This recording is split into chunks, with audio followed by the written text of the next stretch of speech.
전세계 학부모님들 안녕하십니까. 베테랑스 학원 부원장 문경민입니다. 자, 고3 수험생들 지금 12학년 학생들 굉장히 심승생숭하실 텐데 왜 굳이 또 거기에다가 비상이니 뭐 고득점이니 그러면서 막 분위기를 조장하냐 이렇게 생각하실 수가 있는데 실제로 그런 요소가 좀 있어서 그래요. 저도 이번에 재원생들 중에서 유독 애착이 가는 12학년 학생들이 굉장히 많습니다. 그래서 오늘 신의 한 수 중에 하나는 뭐냐면 학생들하고 어머님들하고 그냥 애초에 이 대학교하고 과하고 선정할 수 있는 그런 방법을 좀 알려드리려고 해요. 그래서 보면 자, 22년도 전형 왜 비상이냐 봅시다. 학령 인구가 또다시 증가를 했어요. 제가 작년 10월에 하반기 설명회 때 말씀을 드렸죠. 집에 3명의 자녀가 있다고 합시다. 첫째는 20년도 전형, 지금 대학교 2학년이에요. 둘째는 21년도 전형, 지금 대학교 1학년 이제 올라가는 애들, 이제 신입생 애들이에요. 셋째가 우리의 12학년 학생인데 지금 보면은 작년보다 어때요? 18,000여 명 정도가 늘었죠. 인구수가 증가를 했다. 3년 특례에도 작년에 인구수 학종인가 쫙 줄으면서 작년의 결과는 어찌됐던 전체적으로 이 어떤 경쟁률이 굉장히 좀 줄어들었어요. 그쵸? 근데 이번에 늘었어요. 한 명이라도 늘겠죠. 경쟁률이 는다라는 건 어쨌든 경쟁할 사람들이 많아져서 좋을 건 없잖아요. 그 부분에서 일단은 인구 증가는 별로 좋은 게 없다. 자, 두 번째로는 고득점군이 많다. 왜 그러냐면 20년도에 SAT 일정이 이렇게 많이 봅니다. 일부 아닌 나라들도 있을 거예요. 근데 아시아에서는 특별한 일이 있지 않는 이상은 다 이렇게 봤어요. 학생도 첫 번째 시험보다는 두 번째 시험이 더 편하죠. 두 번째보다는 세 번째 시험이 더 편하고요. 재작년 같았으면은 원래 여름방학 끝나고 10월 달에 한 번 시험 보고 조금 아쉬우면 12월 달에 한 번 더 보고 이런 식이었는데 작년 같은 경우에는 8월 달에 아시아 시험 개최되는 것과 코로나가 절묘하게 이렇게 좀 뭔가 연기 이렇게 합산되면서 이렇게 봤어요. 5주 안에 3번 시험을 보게 됩니다. 주변에서도 솔직히 보이셨을 거예요. 1500점대를 무수하게 많죠. 저희 학원에서도 재원생들 되게 많아요. 근데 이 친구들이 다 잘 보고 나니까 좀 뭔가 안심하는 듯한 느낌이 들어요. 그래서 입시에 끝까지 좀 집중을 하라는 마음에서 경각심이 담긴 문구로 시작을 좀 하게 됐고요. 자, 신의 한 수는 뭐냐? 뭘 가르쳐 주려고 하느냐? 간단하게 말씀드릴게요.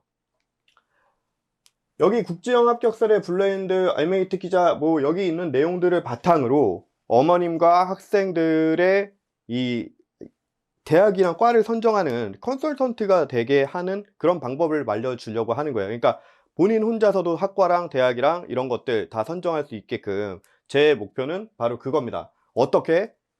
최근에 3개월 동안 11월, 12월 때의 이슈, 1월 달의 이슈, 2월 달의 이슈들을 통해서 그것들을 알려줄 수 있다면 최신 트렌디도 잡고 그 다음에 방법적인 것도 습득을 할 수가 있겠죠. 그래서 컨텐츠를 이렇게 잡아봤습니다. 자, 첫 번째 1부에서는요. 20년도 11월 결과 발표가 나온 게 바로 학생부 종합 수시를 얘기를 해요. 이 수시에는 크게 학종과 그 다음에 특기자 전형이 있죠. 근데 우리가 어차피 제일 궁금한 거는 이거죠. 네. SAT, AP, IB 다 낼 수 있고 해외 학생들끼리 경쟁을 하는 연대 국제형이 항상 가장 인기가 있고 선호하는 그리고 특례가 되지 않는 학생들도 쓸 수 있는 전형 중에 하나예요. 왜 그러냐면 나머지 애들은 좀 아무래도 해외 학생의 성적 포메이션에서 학생부, 생기부 이런 국내 애들과 경쟁하기가 좀 별로 좋을 게 없잖아요. 그래서 항상 인기 있는 건데 얘만 있지 않다라는 게 첫 번째고요. 그리고 특기자에서도 생각보다 어머님들께서 모르시는 것들이 너무나도 많아요. 다 쓸 수 있는 전형들이 많이 있으니까 오늘 제가 그걸 쭉 설명을 드리면서 진짜 트렌드가 뭔지를 좀 보여드리려고 하고요. 두 번째, 블라인드예요. 자, 학생 인터뷰에서도 나오겠지만 이게 작년부터 했는데 학종을 쓸 때, 3특은 아니에요. 학종, 학생부 종합을 쓸 때, 연대 국제형을 쓸 때 이게 발생을 해요. 그러니까 처음에 12학년 학생들 어머님들이 접하면 되게 황당해요. 왜냐면은 뭐 다 지우래요. 이름도 지우고 성별도 지우고 학교도 지우고. 자, 뭔지에 대해서 좀 소개를 드리려고 합니다. 그러면 자, 학종 특기자 폭등이라고 나와 있는데요. 학종하고 특기자 전형 해외 학생들이 쓸 수 있는 학종 특기자만 다 이렇게 나열을 했고요. 제가 여기서 이제 앞으로 계속 이 표들이 계속 나올 건데 어머님들이랑 학생들이 좀 쉽게 보기 위해서 이제 몇 가지를 좀 정리를 해드릴게요. 첫 번째, 경쟁률의 법칙이에요. 뭐냐면 이 경쟁률이라는 건 고대 미디어를 만약에 이과에서 들어갈 이 학생부 종합 계열로 들어가려고 한다고 생각을 해봐요. 그러면 당연히 뭘 보게 될까요? 전년도의 경쟁률을 보게 되겠죠. 전년도의 경쟁률 9.79 대 1이에요. 9라는 숫자에서부터 조금 걸리기는 하지만 어쨌든 뭐 이런 식으로 들어간단 말이에요. 여기에서 높다 낮다를 판단하고 지원을 할 수밖에 없다라는 거죠. 근데 누구나 다 그렇게 돼요. 생각을 해보세요. 누구나 다 앞에 전년도에 경쟁률이 15대 1, 20대 1 이러면은 그걸 넣을 수 있을까요? 그럴 수 있는 사람들이 많지가 않아요. 근데 누구나 그렇게 하다 보니까 다음에는 경쟁률이 떨어져요. 그리고 난 다음에 경쟁률은 다시 올라요. 이게 원래 퐁당퐁당 경쟁률이라는 게 항상 이래요. 이게 입시에서는 좀 일반적입니다. 이 부분을 알려드림과 동시에 그러다 보니까 이번에 올해에만 경쟁률이 완전 높았어요. 그러면은 그걸 또 믿을 수가 있어요? 아니에요. 그 루틴을 봐야 돼요. 전년도, 그 다음에 올해 이렇게 하면서 늘었냐, 증가했냐, 이게 중요해요. 많이 늘은 만큼 어때요? 다시 줄어들 확률이 큰 거고, 조금 늘은 만큼 어때요? 다시 줄어들 확률이 적어지겠죠. 그런 식으로의 생각을 하셔야 돼요. 그리고 경쟁률이 갑자기 줄은 데에는 여러 가지 요소가 있어요. 첫 번째, 모집 인원이 갑자기 확 준 거예요. 근데 그럼 그런 의미가 없는 거 아니냐? 아니에요. 어차피 그 전년도까지를 많은 학부모님들이나 학생들이 보지 않아요. 그냥 앞에 있는 1년 전에 있는 그것만 본다는 거니까요. 거기에 숫자가 27면 그거 자체가 부담스러운 거예요. 얘에 대한 선호도가 오른 게 아니라 모집 인원이 줄어가지고 경쟁률이 늘어난 건데 그 숫자를 보고 안 쓰게 된단 말이에요. 그러니까 그런 건 오히려 선호도가 늘어났다고 볼 수가 없기 때문에 더 땡큐인 거죠. 아시겠죠? 그러니까 이런 식으로 좀 생각을 하셔야 돼요. 그리고 그거에 대한 폭등, 폭락 이런 식으로 앞으로의 학생부 종합뿐만 아니라 3년 특례부터 시작해서 쭉 나올 거예요. 12년 특례도 그렇게 할 거예요. 그러니까 보시죠. 자, 변화율 1보다 크고 2배 늘었다는 얘기예요. 거의 이거에다가 이거 곱하면 이렇게 나온다는 얘기예요. 이 데이터들을 보면서 유의미한 전형이 있는지 자기한테 필요한 게 있는지를 꼭 확인해 볼 필요가 있는데 그걸 지금 연습한다고 생각하세요. 아시겠죠? 그래서 보니까 쭉 이렇게 있어요. 아, 경쟁률 엄청 올랐는데 줄었네, 인원이.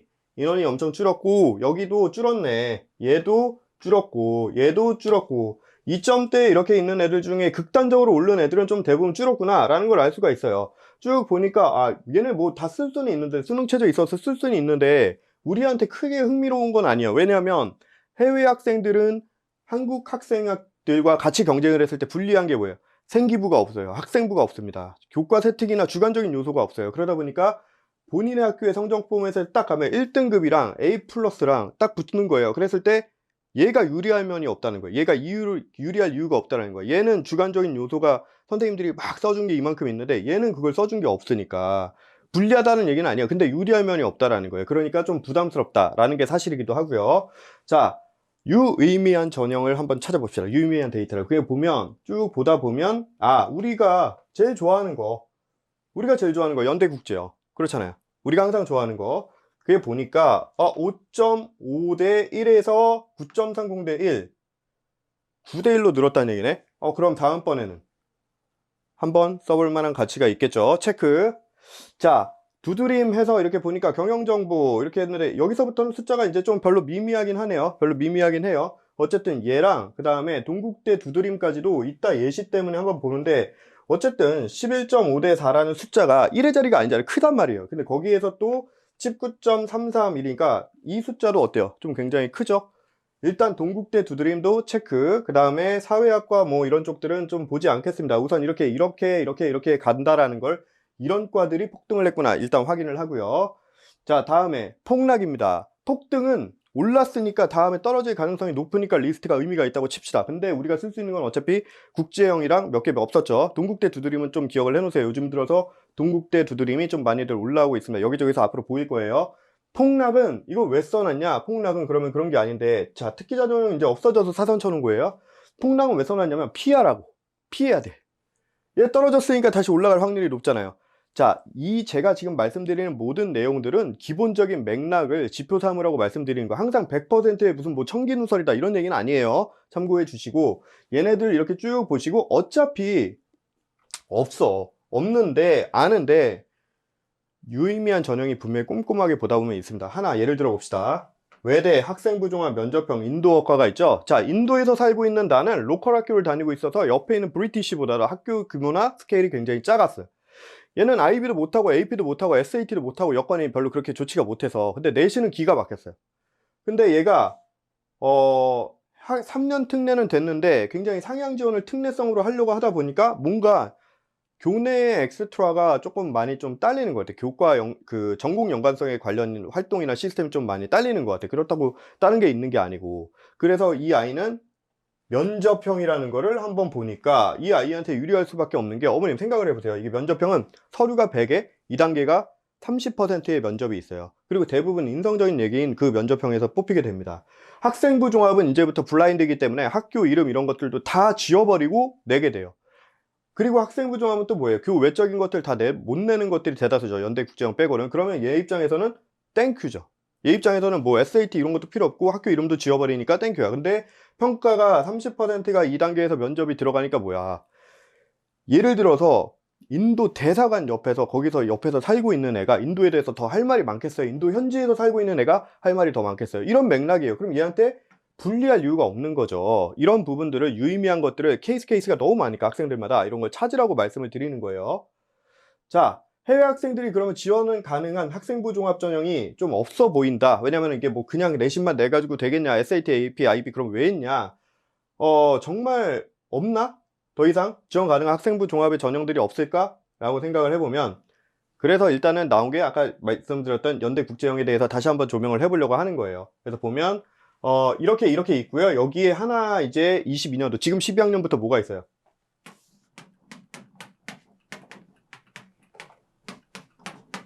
시스템 반도체. 이따가 나오겠지만 시스템 반도체, 글씨 죄송해요. 좀 못 썼죠? 시스템 반도체는 뭐냐면, 이 시스템 반도체, 그러니까 말 그대로 삼성이랑 협의를 맺은 다음에 이 삼성전자를 들어가는 조건으로 이렇게 신설을 한 건데, 아쉽게도 3특은 안 뽑아요. 내년에도 뽑을 계획이 없대요. 또 그 외에 국제형이랑 똑같아요. 학종으로 쓰고 그 다음에 AP, IB 이런 것들을 낼 수가 있어요. 그래서 말씀을 드리는 거예요. 별로 어렵지 않아요. 한 10대 1밖에 경쟁률이 안 돼요. 작년에 했을 때. 자, 어찌됐던 국제형에서 언더우드 대학에서 쭉 보니까 이렇게 있어요. 경쟁률의 유의미함을 찾아봅시다. 해서 보면은 4.9, 0.96이니까 떨어졌죠? 근데 1.29배, 1.38배, 1.29배, 1.68배? 글로벌 인재학부는 여기에서 5.5에서 9.30대. 9라는 숫자 벌써 되게 부담스럽잖아요. 다음에 떨어질 가능성이 높다. 이번 12학년들 체크. 자, 다음에 연세대 국제형 나왔으니까 이제 합격 사례 한번 볼까요? 연세대 국제형 합격 사례입니다. 연대 하스를 합격했고요. 이 학생이 사실은 작년에 제가 그 중앙대학교 광고홍보 3특으로 합격한 학생인데, SAT 점수 이거밖에 안 됐음에도 불구하고 얘가 이제 12월 달에 하스 됐다고 이제 연락이 오긴 했는데, 그 전에 썼던 것들 다 됐다고 얘기를 했죠. 학업 역량상으로의 승부가 아니라 교내외 활동의 의류 의상 쪽으로 굉장히 많은 포트폴리오를 이만큼 만들어가지고 그걸로 승부를 해서 성공을 다 했다라고 하는 그 우수한 학생. 그 학생에 대한 케이스를 제가 작년 10월 달에 하반기 설명회 때 말씀을 드렸었는데, 인터뷰 영상도 있었잖아요. 걔예요. 걔가 연락이 와서 이제 연대 국정이 됐다고 하더라고요. 다시 한번 느껴지는 건 뭡니까? 1차 서류의 꼴등의 스펙이 우리는 궁금한 거예요. 그 이상만 만들면 1차에서 합격하고 맨 마지막에 최종 합격은 결국 이런 거다. 이런 게 중요하다. 라는 거를 말씀을 드린 거고, 하스 한번 경쟁률 변화율 한번 볼까요? 4.63대 1에서 6.40대 1. 하스. 다음에는 가능성이 있다. 떨어질 가능성이 있다. 체크. 자, 중앙대 광고홍보학과 10명에서, 경쟁률 10이었네. 10대 10명인 줄 알았어요. 10대 1에서 5.5대 1로 줄었습니다. 별로 추천드리지는 않아요. 자, 다음 연세대 국제형 두 번째 사례를 한번 보실게요. 이번에는 연세대 언더우드 UD예요. UD인데, 갑자기 안 나오네요. 자, GPA가 지금 4.9에다가 SAT 이런 식이에요. 근데 이 친구는 앞에 있는 학생과 조금 다른 면이 있어요. 뭐냐면, 앞에 있는 학생 같은 경우에는 지금 학업 역량보다는 전공 가능성, 발전 가능성, 인성, 이쪽에 전공 연관성, 이쪽에 대해서 좀 집중을 했었잖아요. 근데 이 친구는 공부를 잘했어요. 학업 역량에 대해서 굉장히 좀 이렇게 했는데, 싱가포르에 있는 한국 학교를 다니는 학생이었는데, 이제 아무래도 그 근처에 있는 굉장히 인터계열에서 다른 큰 학교들보다는 일단 AP 개설이 안 돼 있을 거고, 그리고 MUN이나 이런 것들 그거는 됐을 수도 있지만, 아무튼 그 외에 어떤 시스템 기반이나 그 어떤 되게 큰 인터계열 학교들이 가지고 있는 그런 것들은 좀 없을 가능성이 높잖아요. 그러다 보니까 공부에 대해서만 열심히 할 수밖에 없었어요. 그러니까 공부 외적으로 할 수 있는 것들을 나름대로 열심히 하려고 노력을 했는데, 아무쪼록 굉장히 조금 제한적이었다라는 게 좀 아쉬웠던 부분이었어요. 그래서 어찌됐든 하고 싶은 말은 뭐냐면 학업 역량 쪽에 그래서 집중을 할 수밖에 없는 스타일이었고, 그래서 연세대학교 언더우드를 갔는데, 삼특에서도 제가 사실 작년에도 소개를 드렸던 학생이긴 해요. 삼특에서는 성대, 서강대 경영을 합격을 했습니다. 그 외에 나육 경과에는 뭐 요 정도의 결과 있었고요. 자, 경쟁률을 한번 볼까요? 20년도 때 4.26, 그 다음에 21년도에는, 이 친구가 쓴 21년도에는 지금 떨어졌네요. 자, 저는 추천드리지 않습니다, 유리. 자, 그러면 이 친구의 학생의 합격 사례에 대해서, 합격 그 어떤 영상, 그 수기라고 해야 될까요? 인터뷰 영상이 있거든요. 그걸 한번 보시죠. 네, 안녕하세요. 베테랑스 어학원을 다녔고, 싱가포르에 있는 한국국제학교를 졸업한 학생입니다. 네, 저는 3년 특례랑 그 다음에 국제형 학생부 종합 전형 두 가지를 지원했고요. SAT를 1550점, 그리고 토플 114점, AP 4개, 그리고 HSK 5급, 그리고 내신 4.92점을 받았습니다. 이 점수들로 저는 3년 특례에서는 서강대랑 성균관대 경영학과에 붙었고, 그 다음에 수시로는 연세대 언더우드 학부에 붙었습니다.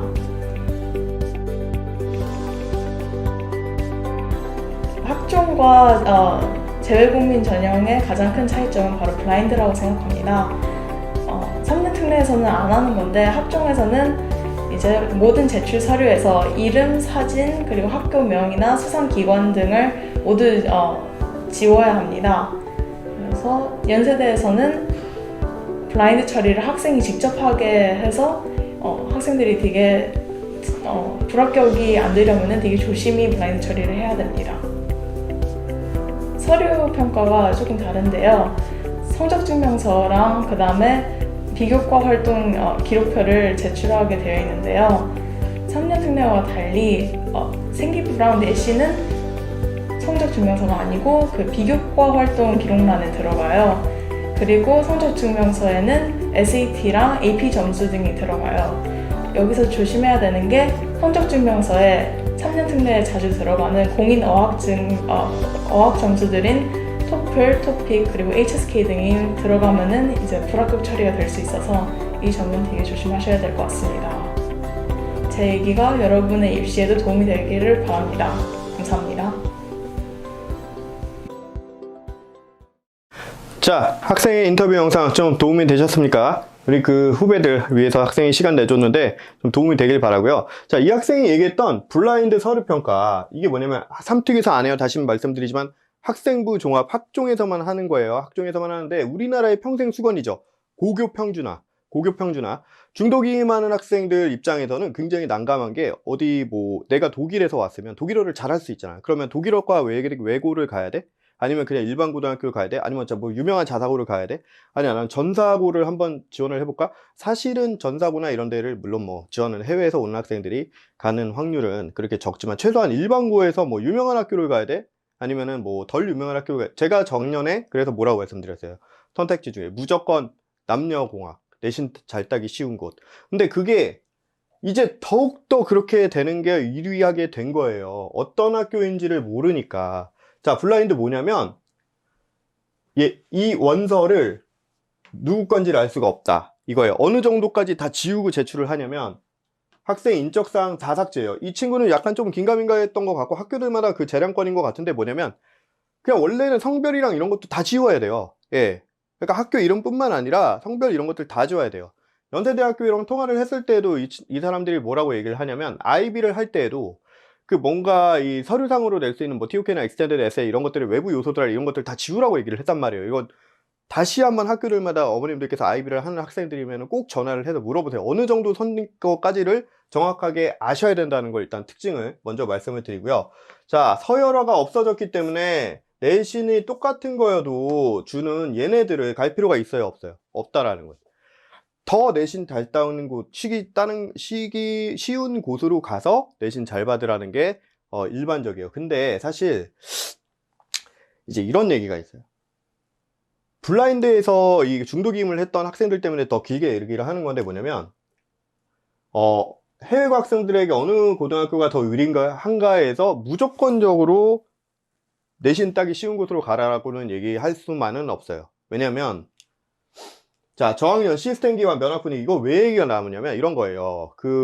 지금 최근에 12월 28일이었나요? 서울대학교가 수시에 대한 그 결과안을 입결에 대해서 그거를 보고를 했어요. 지금 쳐보시면 나와요. 근데 그게 뭐냐면 일반고에서 일반 전형에서 일반고 학생들이 가는 인원수가 줄고 특목고 영재고가 더 늘었어요.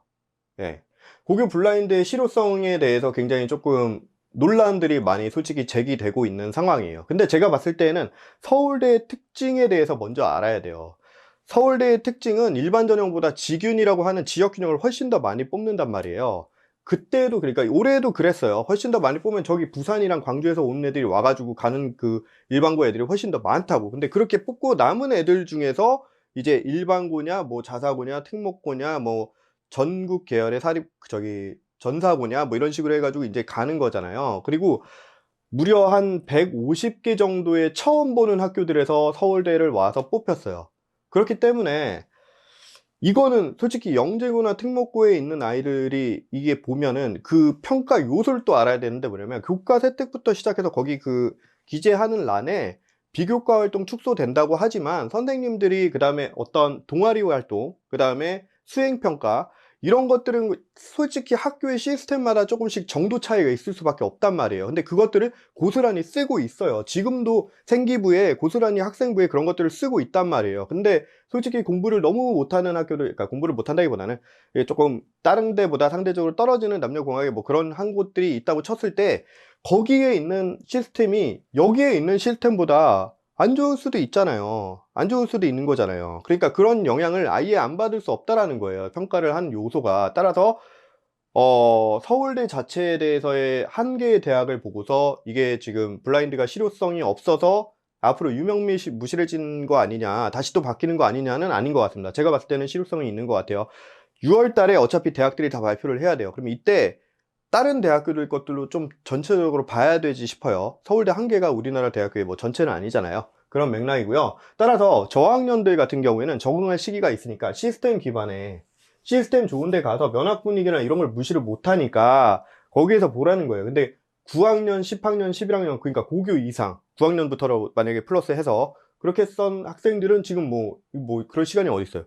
와서 한 번 와서의 한 학기가 벌써 내신에서 빵꾸 나는 그 가능성이 더 높은데 해외 학생들이 현실적으로. 그래서 무조건 그런 학생들은 내신 따기 좋은 곳으로 가라라는 걸 다시 한번 말씀드리고요. 해외 고학생들, 해외 고학생들이라고 얘기했죠. 해외 고학생들, 저학년 아니에요. 해외 고학생들은 내신 잘 주는 곳으로 갈 이유가 더 명백해졌다. 중디교임 하시는 학부모님들은 참고하시기를 바랍니다. 자, 그래서 1-2부에서는 그러한 특기자 전형들에 대해서 좀 더 지켜보려고 합니다. 저희가 또 폭등, 폭락 뭐 이런 것들의 맥락으로 좀 변화율에 대해서 집중을 했으니까요.